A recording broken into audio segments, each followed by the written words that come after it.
తిరుమల శ్రీవారిని BJP MP Laxman కుటుంబ సమేతంగా దర్శించుకున్నారు. దర్శనానంతరం రంగనాయక మండపంలో వేద పండితులు వేదాశీర్వచనం అందించగా టీటీడీ అధికారులు స్వామివారి పట్టువస్త్రంతో సత్కరించారు.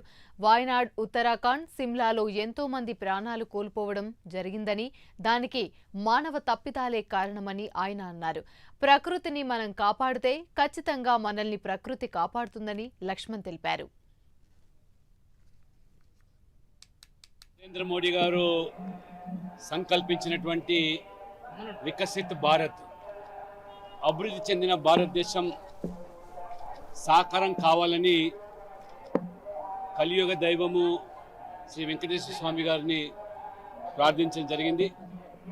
ఈ అభివృద్ధి చెందిన భారతదేశంలో అన్ని వర్గాల ప్రజలకు మంచి చేకూర్చాలని, అన్ని శుభాలే జరగాలని, ఈ మధ్య కాలంలో ప్రకృతి వైపరీత్యాలు, అది ప్రకృతి యొక్క ప్రకోపం మాత్రమే కాదు, మానవ తప్పిదాల వల్ల జరుగుతున్నటువంటి అనర్థాలు. ఇటీవల వాయనాడ్లో కానీ, ఉత్తరాఖండ్లో కానివ్వండి, సిమ్లాలో కానివ్వండి, అనేక ప్రాంతాల్లో ఈ యొక్క పరిణామాల వల్ల అనేక మంది ప్రాణాలు కోల్పోతున్నారు.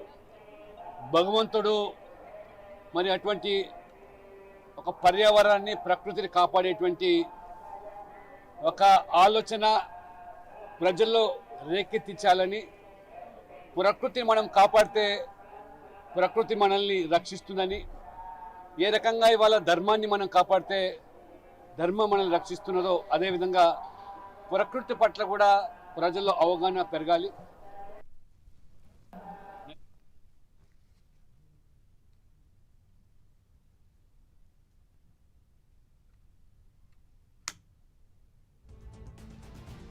నెక్స్ట్ ఏముంది?